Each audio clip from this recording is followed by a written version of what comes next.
The Galaxy Z Fold 6 offers impressive AI features in a lighter, thinner design along with durability improvements. I also like the slightly wider front display, which is easier to use than past folds. Based on my testing, this is the most well-rounded foldable phone around. But the $100 price hike doesn't help, and the cameras are not flagship level. The Galaxy Z Fold 6 has a slightly bigger 6.3-inch cover display, making it a bit easier to use when typing with two hands and less claustrophobic. Even though the OnePlus Open and Pixel Fold external displays are wider, I like the more compact, pocket-friendly design on the Samsung. Another plus is that the Z Fold 6's main 7.6-inch display has less of a crease than the Z Fold 5 thanks to enhanced layers, and it can get super bright with a rated peak brightness of 2600 peak. We saw only 2300 nits in our lab testing, but that still blows away the Z Fold 5's 1500 nits under the same conditions. Whether you are working on spreadsheets, toggling between tabs in Chrome, or watching a movie on Netflix, you will enjoy a vibrant and a colorful picture. In our testing, we saw the Z Fold 6 hit 96.9% of the DCI P3 color space compared to 90% for the Pixel Fold, and the OnePlus Open reached an even higher 120%. There is a ton of Samsung Galaxy AI features packed into the Galaxy Z Fold 6 along with Google Gemini. Here is just some of the coolest things you can do. The biggest head turner is sketch to image. In the Samsung Notes app, you can sketch anything and generative AI will turn it into a watercolor, illustration, sketch, pop art, or 3D cartoon. It takes a few seconds, but the results are pretty freaking impressive. The illustration of a dog turned into a professional-looking watercolor in less than 30 seconds. In addition, you can also use Galaxy AI to transform photos with Portrait Studio, turning yourself into everything from a comic to a 3D cartoon. It's like the Pixar or Incredibles version of you, though some of the renderings are less than flattering. On the productivity side, Note Assist comes in handy because it can transcribe and summarize meeting notes for you. I used this feature on a call with my colleague Mike Prospero, and it gave a comprehensive but easy to understand summary, though it took a while to transcribe the 40-minute meeting. Google Meet can transcribe as you go in real time. Google Gemini can be always at the ready with a simple swipe up from the corner, ready to do everything from answering questions and coming up with ideas for your next vacation. It can help with homework too. I took a photo of an algebra problem and Gemini came back with step-by-step directions, and Gemini can help answer questions about what you were watching, such as on YouTube. It even answered follow-up questions about Captain America Brave New World without me having to give any context.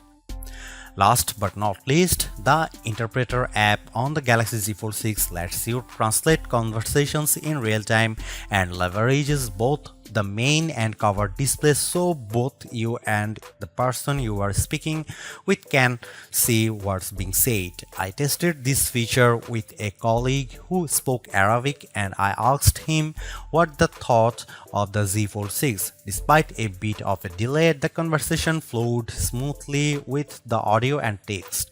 This could be a game changer for travel, especially because the Interpreter app can work offline.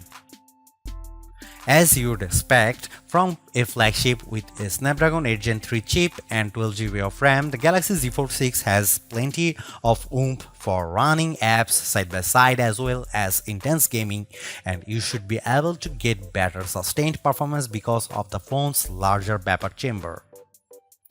On the Geekbench 6, which measures overall performance, the Galaxy Z Fold 6 cleared 6900 on multi-core and 2170 on single-core.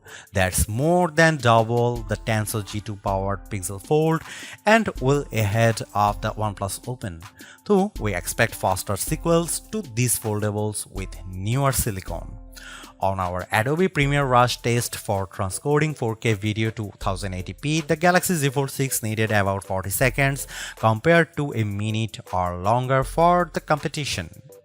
The Galaxy Z Fold 6 3D Mark graphics results are also better than the OnePlus on the Solar Bay Ray tracing test with a frame rate of 29 fps versus 20 fps.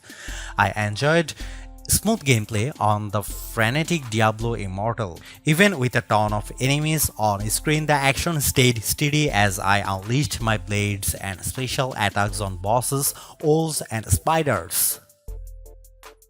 One of the key reasons why people don't buy foldable phones other than the price is that there is a perception that they are just too brittle. To answer the call, Samsung has done a couple of things to put your mind at ease. First, the Z Fold 6's glass layer are now more durable than before, making them less susceptible to damage from your finger pokes and especially as pen use.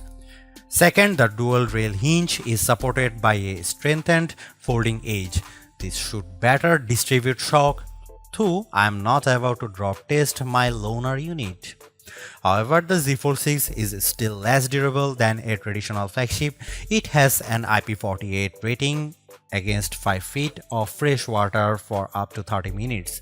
This rating means the Z Fold 6 can keep out particles larger than 1 mm, but it does not mean you get full dust resistance. So I would hesitate to take this phone to the beach. With the new Snapdragon 8 Gen 3 chip on board, we were hoping for the expecting an endurance boost from the Z Fold 6.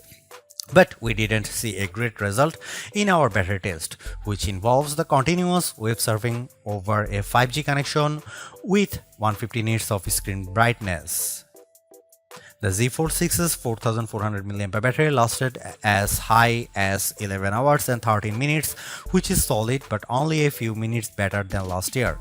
In fact, over 4 runs of our test, the Z Fold 6 averaged 10 hour and 35 minutes. The devices on our best phone battery life list, like the S24 Ultra, last at least 14 hours. To be fair, there is much bigger 7.6-inch display here, but even then the OnePlus Open's bigger 4805 mAh battery lasted a bit longer than Samsung at 11 hour and 31 minutes. The camera hardware is largely unchanged on the Galaxy Z Fold 6, with the exception of a new sensor for the 12-megapixel ultra-wide camera that's designed to let in more light. Otherwise, you get the same 50-megapixel main camera and 10-megapixel telephoto with 3x optical zoom and 30x digital zoom that graced the Z Fold 5. Up front, you get the same 10-megapixel selfie camera and 4-megapixel under-display camera for when you are using the main screen.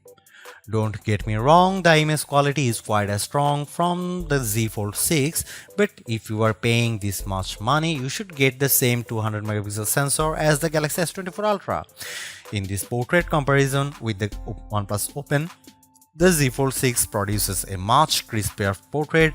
The OnePlus blows out the right side of my face in the sun and delivers less detail in my shirt. Here you can see some camera details from the Galaxy Z Fold 6.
Even though we are on the 6th gen of Samsung's Foldable, the overall market is still super small, making up just 1.5% of phones sold.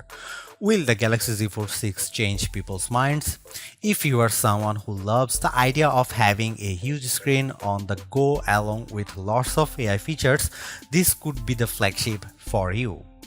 I like the lighter weight, slightly bigger front display and strong Snapdragon 8 Gen 3 performance, and the AI features can come in handy, helping you be more productive and have more fun. But that 1900 US dollar is pretty tough to swallow when Samsung hasn't made that many changes in terms of that hardware. The OnePlus Open's camera performance isn't quite as strong and it's heavier device, but it's pushing the envelope a bit more with its multitasking software and faster charging, and you get a wider front screen for $200 less. Others may want to wait to see what the new Google Pixel 9 Pro Fold has in store. For now, I would say the Galaxy Z Fold 6 is the most well-rounded foldable phone for me, but it is still very much a niche device for power users. Thanks for watching. See you in the next one.